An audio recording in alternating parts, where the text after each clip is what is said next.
ஓம் சாந்தி 31/12/2023 அவ்யக்த பாப்தாதா ரிவைஸ் 13/11/1997 மதுவன்.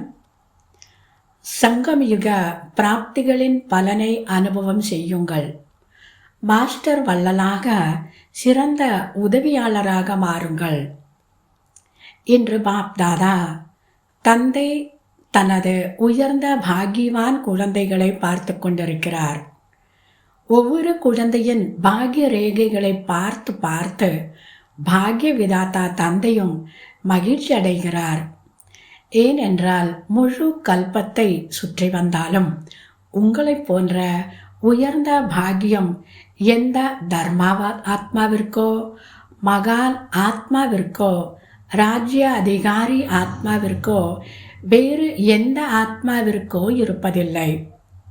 சங்கமயுக உயர்ந்த ஆத்மாக்கள், அதாவது உங்களுக்கு அவ்வளவு பெரிய பாக்கியம் இருக்கிறது. நெற்றியில் உங்களுடைய பாக்கிய ரேகைகளை பார்க்கிறீர்களா? பாப்தாதா ஒவ்வொரு குழந்தையின் நெற்றியிலும் பிரகாசித்துக் கொண்டிருக்கும் ஜோதியின் உயர்ந்த ரேகையை பார்த்து கொண்டிருக்கிறார். நீங்கள் அனைவரும் உங்களுடைய ரேகைகளை பார்த்து கொண்டிருக்கிறீர்களா? கண்களில் பார்த்தால் ஸ்நேகம் மற்றும் சக்தியின் ரேகைகள் தெளிவாக இருக்கின்றன. வாயில் பார்த்தால் இனிய உயர்ந்த சொற்களின் ரேகைகள் பிரகாசிக்கின்றன. உதடுகளில் பார்த்தால் ஆன்மீக புன்னகை, ஆன்மீக குஷியின் ஜொலிக்கும் ரேகை தெரிகிறது. இதயத்தில் அல்லது உள்ளத்தில் பார்த்தால் இதயத்திற்கு ஓய்வளிப்பவரின் அன்பில் மூழ்கியிருக்கும் ரேகை தெளிவாக தெரிகிறது. கைகளில் பாருங்கள், 2 கைகளிலும் அனைத்து பொக்கிஷங்களும் நிறைந்திருக்கும் ரேகை தெரிகிறது. கால்களில் பார்த்தால் ஒவ்வொரு அடியிலும் கோடியின் பிராப்தி, அதனுடைய ரேகை தெளிவாக தெரிகிறது. கால்களில் பார்த்தால் ஒவ்வொரு அடியிலும் கோடியின் பிராப்தி ரேகை தெளிவாக தெரிகிறது. எவ்வளவு பெரிய பாக்கியமாக இருக்கிறது!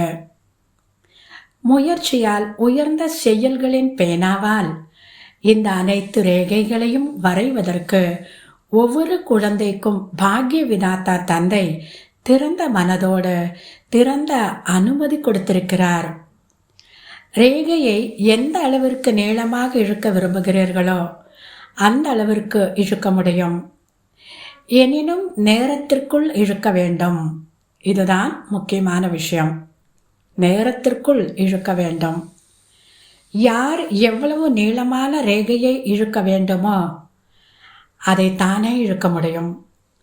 தந்தை பேனாவை உங்களுடைய கைகளில் கொடுத்து விட்டார். இப்போது ரேகையை இழுக்க வருகிறதா? இழுத்திருக்கிறீர்களா அல்லது இழுக்க வரவில்லையா? அனைவருக்கும் வருகிறதா? எல்லோருமே கையை தூக்கியிருப்பாங்க. பாபா சொல்றாரு, ஆமாம், மிகவும் நல்லது. பாருங்கள், இப்போதைய பாக்கியத்தின் ரேகை உங்களை முழு கல்பத்திற்கும் உயர்ந்தவர்களாக மாற்றுகிறது. 21 ஜென்மங்களுக்கு சதா நிறைவாகவும் மகிழ்ச்சியாகவும் இருக்கும் ரேகை இருக்கவே செய்கிறது. மேலும் துவாபர கலியுகங்களிலும் நீங்கள் பூஜைக்குரியவராகும் ரேகை உயர்வாக இருக்கிறது. இந்த நேரத்தின் பாக்கிய ரேகையாகப்பட்டது முழு கல்பமும் சதா உடன் வருகிறது. ஏனென்றால் இது அழியாத தந்தையின் அழியாத ரேகையாக இருக்கிறது. அதனால் சதா உங்களுடைய உயர்ந்த பாக்கியத்தின் ரேகை நினைவில் இருக்கிறதா? இருக்கவே செய்கிறது. எனினும் சில நேரம் எமர்ஜாக இருக்கிறது, சில நேரம் மறைஜா இருக்கிறது. அப்படியா? அல்லது சதா எமர்ஜாக இருக்கிறதா? இதில் குறைவானவர்கள் கையை உயர்த்துகிறீர்கள். சதா எமர்ஜாக இருக்கிறது என்பதை பார்க்க வேண்டும். இது எமர்ஜாக இருப்பதின் அடையாளமாகும். பழைய நினைவுகள், பழைய சமஸ்கார ரேகைகள் மறைஜாக இருக்கும். ஒருபோதும் பழைய சமஸ்கார ரேகைகளோ அல்லது பழைய விஷயங்களோ நினைவில் எமர்ஜாக கூடாது. மரஜாகி இருக்க வேண்டும். அப்படி ஆகி முடிந்துவிட வேண்டும். எங்கே உயர்ந்த பாக்கியத்தின் ரேகைகள் எமர்ஜாகி இருக்குமோ அங்கு பழைய ரேகைகள் எமர்ஜாவது சாத்தியமில்லை. அப்படி ஏற்பட்டால் உயர்ந்த பாக்கியத்தின் ரேகை சதா எமர்ஜ் ஆகியிருக்கவில்லை என்பது நிரூபணமாகிறது. அதனால் என்ன நினைக்கிறீர்கள்? இவ்வளவு உயர்ந்த பாக்கியத்தின் ரேகைகள் எமர்ஜ் ஆக வேண்டுமா அல்லது மரஜ் ஆக வேண்டுமா? பாப்தாதா தற்சமயம் அனைத்து குழந்தைகளையும் தற்சமய சங்கமிக பிராப்திகளின் பலன் ரூபத்தில் பார்க்க விரும்புகிறார். நீண்ட காலமாக முயற்சி செய்துள்ளீர்கள். இப்போது முயற்சி தானாக நடக்க வேண்டும். உழைப்பின் முயற்சி இருக்கக்கூடாது. கடைசி வரை முயற்சியின் உழைத்து கொண்டே இருப்பீர்களா என்ன? சங்கம் யுக பலனின் அனுபவத்தை இப்போது செய்யவில்லை என்றால் எப்போது செய்வீர்கள்? எதிர்கால பலன் வேறு விஷயம். அது உங்கள் இந்த நேர முயற்சிக்கு கிடைக்கும். அந்த கிடைக்கக்கூடிய பலனினுடைய நிழலாகும். அது உங்களுக்கு பின்னால் தானாகவே வரும். எனினும் விசேஷமான விஷயம் என்னவென்றால், இந்த நேர பலனை பெற வேண்டும். இந்த சங்கமிக நேரத்துடைய பலனை பெற வேண்டும். அதற்காக எப்படி இருக்கிறீர்கள்? உங்கள் செயல்பாடுகள் எப்படி இருக்கின்றன என்று யாராவது கேட்டால், முயற்சி செய்து கொண்டிருக்கிறேன் என்று இப்போது வரை இதையே சொல்லிக் கொண்டிருக்காதீர்கள். முயற்சி நடக்கவே செய்கிறது. எனினும் முயற்சியின் பலனை இப்போது அனுபவம் செய்யுங்கள். சர்வ சக்திகள் நிறைந்து, அனைத்து ஞானம் நிறைந்து, அனைத்து தடைகளை தகர்க்கும் மூர்த்தியாக இருப்பது இந்த பலன். இந்த சமயம், அதாவது தற்சமயத்துடைய பலன் எதிர்காலத்தில் தானாகவே பிராப்தியாகும். எதிர்காலத்தில் எப்படி பலன் மட்டும் இருக்குமோ, முயற்சி இருக்காதோ, அப்படி இப்போது மீதம் இருக்கும் நேரத்தில் பலன் சுரூபத்தை விசேஷமாக அனுபவம் செய்யுங்கள். எப்போது பலன் என்று சொல்கிறீர்களோ அப்போது முயற்சிக்கே பலன் கிடைக்கிறது. முயற்சி செய்தீர்கள், அந்த முயற்சியின் அடிப்படையில் பலனை அனுபவம் செய்ய முடியும். எனினும் பாப்தாதா குழந்தைகளிடம் எதை விரும்புகிறார்? பாப்தாதா நம்மிடம் எதை விரும்புகிறார் என்று கேட்கிறீர்கள் தானே? இப்போது கொஞ்ச நேரத்தில் முயற்சியின் பலன் சுரூபமாக மாறிவிட வேண்டும் என்றே பாப்தாதா விரும்புகிறார். ஆக முடியுமா? அல்லது முயற்சி செய்யும் உழைப்பு நன்றாக இருக்கிறதா? பலனுடையவர் ஆவீர்களா? இப்போது முயற்சி செய்து கொண்டிருக்கிறேன், முயற்சி நடந்துவிடும், செய்து காட்டுவோம் என்ற வார்த்தைகள் முடிந்துவிட வேண்டும். செய்து காட்டுவீர்களா என்ன? காட்டுங்கள். எப்போது காட்டுவீர்கள்? விநாச நேரத்தில் காட்டுவீர்களா என்ன? இப்போது மாஸ்டர் வள்ளலாக மாறுவது இதற்கு மிக எளிய விதியாக இருக்கிறது. தந்தையிடமிருந்து பெற்றிருக்கிறீர்கள், இன்னும் பெற்றுக்கொண்டே இருங்கள். எனினும் பிற ஆத்மாக்களிடமிருந்து பெற வேண்டும் என்ற விருப்பம் வைக்காதீர்கள். இவர் செய்தால் நான் இப்படியாவேன், இவர் மாறினால் நானும் மாறுவேன் என்பது பெறுகின்ற சமஸ்காரம். இவர் இப்படி செய்தால் நான் அப்படி செய்வேன் என்பது பெறக்கூடிய பலனை பெறக்கூடிய பாவனையாகும். அப்படி இருக்கக்கூடாது. மாறாக அப்படி செய்து காட்ட வேண்டும். ஆகிவிடும் என்பது கூடாது, ஆனால் ஆகியே தீர வேண்டும். மேலும் நான் செய்ய வேண்டும், நான் வைப்ரேஷன் கொடுக்க வேண்டும், நான் கருணையுடையவராக வேண்டும், நான் குணங்களின் உதவி கொடுக்க வேண்டும், நான் சக்திகளினுடைய உதவியை செய்ய வேண்டும். இப்படி மாஸ்டர் வள்ளலாகுங்கள். பெற வேண்டுமென்றால் ஒரு தந்தையிடமிருந்து பெறுங்கள். ஒருவேளை மற்ற ஆத்மாக்களிடமிருந்து கிடைத்தாலும் தந்தையால் கொடுக்கப்பட்டதே கிடைக்கும். அதனால் வள்ளலாகி பெரிய மனமுடையவராகுங்கள்.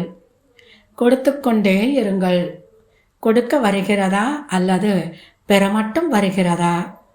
இப்போது எதை சேமித்து வைத்திருக்கிறீர்களோ அதை கொடுங்கள். உங்களுக்குள் பிராமண ஆத்மாக்களுக்கும் கூட கொடுக்கக்கூடிய மாஸ்டர் வள்ளலாகுங்கள். பிறர் கொடுத்தால் நானும் கொடுப்பேன் என்று இருக்காதீர்கள். நான் கொடுக்க வேண்டும். உங்களிடம் பொக்கிஷம் இருக்கிறதா? நிறைவாக இருக்கிறதா? குணங்களால் நிறைந்திருக்கிறதா? சக்திகளால் நிறைந்திருக்கிறதா? இருக்கும் போதும் ஏன் கொடுப்பதில்லை? தனக்காக ஒளித்து வைத்துள்ளீர்களா என்ன? எப்போது பொக்கிஷங்களால் நிறைந்திருக்கிறீர்களோ அப்போது கொடுத்து கொண்டே செல்லுங்கள். இவர் ஏன் இப்படி செய்கிறார், இவர் ஏன் இப்படி செய்கிறார் என யோசிக்காதீர்கள். கருணை உள்ளமுடையவராகி உங்கள் குணங்களின், உங்கள் சக்திகளினுடைய உதவியை செய்யுங்கள். இப்படி இருப்பவரையே மாஸ்டர் வள்ளல் என்று சொல்கிறார்கள். சிறந்த உதவியாளராகுங்கள். சாதாரண உதவியாளராக இல்லாமல் சிறந்த உதவியாளராக மாறுங்கள். பெரிய வள்ளலாகுங்கள்.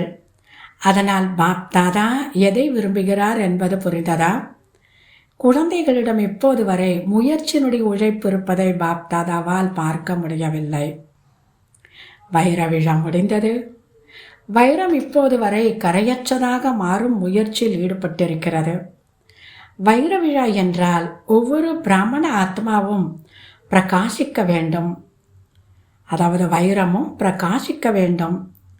நமக்கு ஒன்றும் வைர விழா இல்லை. அது தாதிமார்களுக்கு நடந்தது என்று நீங்கள் நினைக்கலாம். உங்களுக்கு நடந்ததா அல்லது தாதிகளுக்கு நடந்ததா? யாருக்கு நடந்தது? யஜ்யத்தின் ஸ்தாபனை காரியத்திற்கு வைர விழா நடந்தது. தாதிகளுக்கு மட்டும் நடக்கவில்லை, ஸ்தாபனை காரியத்தின் வைர விழா. நீங்கள் அனைவரும் 2 வருடங்களாக இருக்கலாம், 12 வருடங்களாக இருக்கலாம், அல்லது 50 வருடங்களாக இருக்கலாம். எனினும் ஸ்தாபனை காரியத்திற்கு நிமித்தமாக இருக்கிறீர்களா இல்லையா? நிமித்தமாக இருக்கிறீர்களா? பிராமணர் என்றாலே பிரம்மா பாபாவின் கூடவே ஸ்தாபனை காரியத்திற்கு நிமித்தமான ஆத்மா. அவர்களே தம்மை பிரம்மா குமார் குமாரி என்று சொல்லிக்கொள்ள முடியும். அதனால் அனைவரும் பிரம்ம குமார் குமாரிகளா அல்லது முயற்சி செய்யக்கூடிய குமார் குமாரிகளா? என்னவாக இருக்கிறீர்கள்? பிரம்மா குமார் பிரம்மா குமாரிகள் என்றால் பிறவி எடுத்தவுடன் பிரம்மா பாபாவிற்கு துணையாக ஸ்தாபனைக்கு நிமித்தமான ஆத்மாக்கள் ஆகியுள்ளீர்கள். அதனால் நாம் இப்போது புதியவர்களாக இருக்கிறோம், சிறியவர்களாக இருக்கிறோம் என்று நினைக்காதீர்கள். ஆனால் நேரப்படி எப்போது நேரம் முடிவிற்கு அருகில் வருமோ அப்போது நீங்கள் பிராமணர்களாக இருந்தால் சிறியவர்களும் புதியவர்களும் அதே அளவிற்கு தான் தீவிர முயற்சி செய்தே ஆக வேண்டும். ஒருவேளை சத்திரியர்களாக இருந்தால் செய்ய வேண்டியதில்லை. பிராமணர்களாக இருந்தால் பிராமணரிலிருந்து தேவதா என்று சொல்லப்படுகிறது. சத்திரியரிலிருந்து தேவதா கிடையாது. அதனால் பிராமண ஆத்மாக்கள் ஸ்தாபனைக்கு நிமித்தமாகியே தீர வேண்டும். நிமித்தமாகவே இருக்கிறீர்கள். இப்போது மாஸ்டர் வள்ளல் ஆகுங்கள். பிராமணர்களுக்குள் தானம் செய்வதில்லை, பிராமணர்களுக்கு ஒத்துழைப்பு கொடுங்கள். ஒரு பிராமணர் மற்றொரு பிராமணருக்கு தானம் செய்ய முடியாது. ஆம், ஒத்துழைப்பு கொடுக்க முடியும். அதனால் தந்தை என்ன சொல்கிறார்? மகா வள்ளல் மற்றும் மகா உதவியாளர் ஆகுங்கள். இப்போது 1 வருடக்காரராக இருந்தாலும் நேரப்படி குழந்தை பருவ விஷயங்களை முடித்துவிடுங்கள். ஏனென்றால் அனைத்து குழந்தைகளும் வானப்பிரஸ்த நிலைக்கு அருகில் இருக்கிறீர்கள். நேரத்தின் வேகப்படி டிராமாவின் நியமப்படி இப்போது அனைவருக்கும் வானப்பிரஸ்த நிலை அருகில் இருக்கிறது. குழந்தைகளுக்கு தந்தையின் கூடவே ஆழமான அன்பு இருக்கிறது. தந்தையோடு ஆழமான அன்பு இருக்கிறது என்பது பாப்தாதாவிற்கு தெரியும். ஆழமான அன்புள்ளது தானே? அல்லது மேலோட்டமான அன்பு இருக்கிறதா? உள்ளத்தில் அன்பு இருக்கிறது. அதனால் தானே ஓடோடி வந்துள்ளீர்கள். எல்லையற்ற ஹாலில் எல்லையற்ற தந்தையின் குழந்தைகள் எல்லையற்ற ரூபத்தில் அமர்ந்திருப்பதை பாருங்கள். இந்த ஹால் நன்றாக இருக்கிறதா அல்லது தூரமாக இருப்பதாக தோன்றுகிறதா? பாருங்கள். அமர்வதில் நீங்கள் தூரமாக இருந்தாலும் குழந்தைகளாக நீங்கள் அனைவரும் தொலைவில் அமர்ந்திருந்தாலும் பாப் தாதா தனது உள்ளத்தின் மிக பெரிய திரையில் மிக அருகில் பார்க்கிறார். தூரத்தில் இருப்பதாக பார்க்கவில்லை. பாப் தாதாவின் உள்ளத்தின் திரை மிக பெரியது. இப்போது வரை விஞ்ஞானிகளும் அதை உருவாக்கவில்லை. அதனால் நீங்கள் தொலைவில் அமர்ந்திருக்கவில்லை. பாப் தாதாவின் உள்ளத்தில் அமர்ந்திருக்கிறீர்கள். அப்படி நினைக்கிறீர்கள் தானே? நாற்காலியில் அமர்ந்துள்ளீர்களா? தரை விரிப்பில் அமர்ந்திருக்கிறீர்களா அல்லது உள்ளத்தில் அமர்ந்திருக்கிறீர்களா? காட்சி மிக அழகாக இருக்கிறது. முழுமையாக பின்னால் வரை ஹால் நிறைந்திருக்கிறதா அல்லது கொஞ்சம் காலியிடம் இருக்கிறதா? பின்னால் கொஞ்சம் காலியிடம் இருப்பதை பாப் தாதா பார்க்கிறார். பாருங்கள், உங்களுக்கு பாப் தாதா வேலை கொடுத்திருக்கிறார். நீங்கள் மறந்திருப்பீர்கள். எனினும் பாப் தாதாவிற்கு ஞாபகம் இருக்கிறது. எந்த வேலை கொடுத்திருந்தார்? கோபத்தை விட வேண்டும்.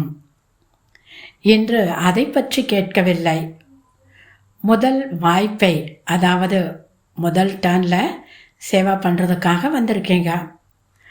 அதனால் இன்று கோபத்தை விடுவதை பற்றி கேட்டால் மனமுடைந்து போய்விடுவீர்கள். நான் வந்தது ஃபஸ்ட்டு தடவை, இந்த வருடத்தினுடைய முதல் டர்ன். அதனால் கோபத்தை பற்றிய விஷயங்களை கேட்டால் மனமுடைந்து போய்விடுவீர்கள். பாப் தாதாவிற்கு ரிசல்ட் தெரியும், கேட்பார். உங்கள் ரிசல்ட்டை அங்கிருந்து கேட்டு வாங்குவார். ஆனால் இன்று விட்டு விடுகிறார். 9 லட்சத்தை தயார் செய்து காட்டுங்கள் என்று வேலை கொடுத்திருந்தார். நினைவிருக்கிறதா? ஒவ்வொரு ஜோனுக்கும் சொல்லியிருந்தார். அதனால் எந்த ஜோன் 9 லட்சத்தை தயார் செய்திருக்கிறீர்கள்? அதனால் பாபா இப்போ புரிய வைக்கிறாரு. மகான் வள்ளலாகி, எல்லையற்ற வள்ளலாகி உலக உருண்டையின் மீது நில்லுங்கள். எல்லையற்ற சேவையின் வைப்ரேஷனை பரப்புங்கள். உலகத்தின் ராஜா ஆக வேண்டும். ஜோனிற்கு மட்டுமா அல்லது அவரவர் டியூட்டியின் வட்டத்திற்கு மட்டுமா ராஜா ஆக வேண்டாம். நீங்கள் உலக நன்மை செய்பவர்களாக இருக்கிறீர்கள். இப்போது எல்லையற்றதற்கு செல்லுங்கள்.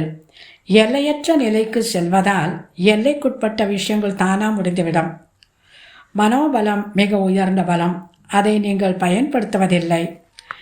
வார்த்தை, சம்பந்தம், தொடர்பு போன்ற சேவைகளில் பிஸியாக இருக்கிறீர்கள். இப்போது மனோபலத்தை அதிகமாக்குங்கள். எந்த எல்லையற்ற சேவையை இப்போது நீங்கள் வார்த்தை, சம்பந்தம், ஒத்துழைப்பால் செய்கிறீர்களோ அந்த சேவையை மனோபலத்தால் செய்யுங்கள். அதனால் மனோபலத்தின் எல்லையற்ற சேவையை உங்கள் எல்லையற்ற உணர்வால் மனோபலத்தின் மூலமாக உலக உருண்டையின் மேல் உயர்ந்த நிலையிலிருந்து தந்தையின் கூடவே பரந்தாம நிலையில் நிலையாக இருந்து சிறிது நேரமாவது செய்தால் உங்களுக்கு அதன் பலன் பன்மடங்கு அதிகமாக கிடைக்கும். தற்கால நேரம் மற்றும் சூழ்நிலைக்கு தக்கப்படி இந்த மன சேவை அல்லது மனோபல சேவை கடைசி சேவையாக இருக்கிறது. இதன் பயிற்சியை இப்போதிலிருந்தே செய்யுங்கள். நீங்கள் வார்த்தை மூலமாக அல்லது சம்பந்தம் தொடர்பு மூலமாக சேவை செய்கிறீர்கள். ஆனால் இப்போது இந்த மன சேவையின் பயிற்சி மிகவும் அவசியமாக இருக்கிறது. கூடவே பயிற்சி செய்து கொண்டே செல்லுங்கள். என்ன செய்ய வேண்டும் என்பது புரிந்ததா? இந்த மன சேவை அதே வண்ணத்தை காட்டும். ஸ்தாபனையின் ஆரம்பத்தில் தந்தையின் மனசேவை மூலமாக ஏற்பட்ட ஆன்மீக கவர்ச்சி குழந்தைகளை கவர்ந்து இழுத்தது. மேலும் மன சேவையின் பலன் சுரூபத்தை இப்போதும் பார்த்து கொண்டிருக்கிறீர்கள். அதே ஆத்மாக்கள் இப்போதும் அஸ்திவாரமாக இருக்கிறார்கள். டிராமாவில் உள்ளபடி இவ்வளவு பேர் உறுதியாக இருப்பது தந்தையின் மனக்கவர்ச்சியின் நிரூபணமாக இருக்கிறது. அப்படி இப்போது கடைசியிலும் தந்தையின் கூடவே உங்கள் மனதின் கவர்ச்சியால், ஆன்மீக கவர்ச்சியால் எந்த ஆத்மாக்கள் வருவார்களோ அவர்கள் நேரப்படி குறைந்த நேரத்தில் குறைந்த உழைப்பில் பிராமண குடும்பத்தை விருத்தி செய்வதற்கு நிமித்தமாவார்கள். முதலில் இருந்த அதே எண்ணத்தை கடைசியிலும் பார்ப்பீர்கள். ஆரம்பத்தில் பிரம்மா பாபாவை சாதாரணமாக பார்க்காமல் ஸ்ரீகிருஷ்ணரின் உருவில் அனுபவம் செய்தீர்கள். காட்சி வேறு, ஆனால் உண்மையான சொரூபத்தில் அவரை ஸ்ரீகிருஷ்ணராகவே பார்த்து உண்டும் குடித்தும் நடந்தீர்கள். அப்படிதானே? ஸ்தாபனையின் ஆரம்பத்தில் ஒரு தந்தை பிரம்மா பாபா இந்த காரியத்தை செய்திருந்தார். கடைசியில் குழந்தைகளாகிய நீங்களும் ஆத்மாக்களின் முன்னால் உண்மையில் தேவி தேவர்களாக தெரிவீர்கள். இவர் ஏதோ சாதாரணமானவர் என்று நினைக்க மாட்டார்கள். அதே பூஜைக்குரிய நிலையின் பிரபாவத்தை அனுபவம் செய்வார்கள். அப்போது தந்தை உட்பட உங்கள் அனைவருடைய பிரத்யக்ஷத்தின் திரை விலகும். இதை தந்தை மட்டும் தனியாக செய்யக்கூடாது, குழந்தைகளோடு பிரத்யக்ஷமாக வேண்டும். எப்படி ஸ்தாபனையின் ஆரம்பத்தில் பிரம்மாவோடு விசேஷமான பிராமணர்களும் ஸ்தாபனைக்கு நிமித்தமானார்களோ, அப்படி முடியும் நேரத்திலும் தந்தையின் கூடவே முக்கிய குழந்தைகளும் தேவரூபத்தில் உண்மையில் அனுபவம் ஆவார்கள். அதற்காக இன்று எதை கேட்டீர்களோ அதன் பலன் சுரூபத்தில் இப்போதிலிருந்து உறுதியாக இருங்கள். சின்ன சின்ன விஷயங்களை விட்டுவிடுங்கள். இப்போது மேலே செல்லுங்கள். விசேஷமாக பலன் சுரூபத்தின் காட்சியை தானும் பெறுங்கள், பிறரையும் பெறவையுங்கள். புரிந்ததா? இப்போது அனைவரும் உங்கள் அனாதி சுரூபத்தில் ஒரு நொடியில் உறுதியாக இருக்க முடிகிறதா? ஏனென்றால் கடைசியில் ஒரு நொடியில் விசிலடிக்கும். அதனால் இப்போதிலிருந்து பயிற்சி செய்யுங்கள். அவ்வளவுதான். அதில் நின்றுவிடுங்கள். அந்த நேரத்தில் பாபா ட்ரில் செய்ய வைத்தார். நல்லது. நாலாபுறங்களிலும் உள்ள அனைத்து குழந்தைகளுக்கு சதா பாக்கியத்தின் ரேகைகளை எமர்ஜ் ரூபத்தில் நினைவில் வைத்திருக்கும் ஆத்மாக்களுக்கு, சதா தனது சங்கம்யுக அனைத்து பிராப்தி ஸ்வரூப பலனை அனுபவம் செய்யக்கூடிய ஆத்மாக்களுக்கும், சதா மாஸ்டர் வள்ளலாகி மகா உதவி செய்யும் ஆத்மாக்களுக்கு, சதா மன சேவை மூலமாக உலகில் உள்ள ஆத்மாக்களுக்கு நன்மை செய்யும் ஆத்மாக்களுக்கு பாப் தாதாவின் அன்பு நினைவுகள் மற்றும் நமஸ்காரம். என்ற அழகான அவ்யக்த முரளியினுடைய வரதானம் பாபா குழந்தைகளுக்கு அப்படியே இவ்வளோ நல்ல அழகான வரதானத்தை புரிய வைக்கிறாரு. வரதானத்தை கேட்கலாம். கர்மயோகா நிலை மூலமாக கர்ம சுமையின் மீது வெற்றி பெறும் வெற்றி ரத்தினம் ஆகுக. கர்ம யோகா நிலையின் மூலமாக கர்ம போக கர்மத்தினுடைய கணக்கு, கர்மத்துடைய சுமையின் மீது வெற்றி அடையக்கூடிய வெற்றி ரத்தினமாகுக. கர்ம யோகியாக மாறுவதால் சரீரத்தில் எந்த கர்ம சுமையையும், அதாவது வியாதியையும் நான் அனுபவிக்கிறேன் என்ற அனுபவம் ஏற்படாது. கர்மத்தில் பாபா நினைவிருக்கும் பொழுது, வியாதியில் நேரத்தில், உடல்நிலை சரியில்லாத நேரத்தில் பாபா நினைவில் இருக்கும் பொழுது அந்த குழந்தைகளுக்கு நான் இந்த வியாதியை அனுபவிக்கிறேன் அப்படிங்கிற ஒரு அனுபவம் ஏற்படாது. மனதில் ஏதாவது நோய் வந்தால் நோயாளி என்று சொல்வார்கள். ஒருவேளை மனம் நோயில்லாமல் இருந்தால் சதா ஆரோக்கியமாக இருப்பீர்கள். நாகப்படுக்கையில், அதாவது பாம்பு, நாகப்பாம்பினுடைய படுக்கையில் விஷ்ணுவிற்கு சமமாக ஞானத்தை சிந்தித்து மகிழ்ச்சியை அனுபவம் செய்வீர்கள். சிந்தனை சக்தி மூலமாக இன்னும் அதிகமாக கடலில் ஆழத்திற்கு செல்லும் வாய்ப்பு கிடைக்கும். எப்போ? வியாதி வர்றப்போ, நோய்வாய்ப்பட்டு படுக்கும் பொழுது, நிறைய ஞான விஷயங்களை படிக்கிறதுக்காக, சிந்தனை பண்ணுறதுக்காக, டீப்பாக போகிறதுக்கான வாய்ப்பு கிடைத்திருக்கிறது. அப்படி நினச்சிக்காங்க. அப்படிப்பட்ட கர்ம யோகியே கர்ம சுமையின் மீது வெற்றி பெற்று வெற்றி ரத்தினம் ஆகிறார்கள். இன்றைய முரளியினுடைய ஸ்லோகன்: சாகசத்தை துணையாக்குங்கள். அப்போது ஒவ்வொரு கர்மத்திலும் வெற்றி கிடைத்து கொண்டே இருக்கும். சாகசத்தை துணையாக்குங்கள். அப்போது ஒவ்வொரு கர்மத்திலும் வெற்றி என்பது கிடைத்து கொண்டே இருக்கும். நல்லது. ஓம் சாந்தி.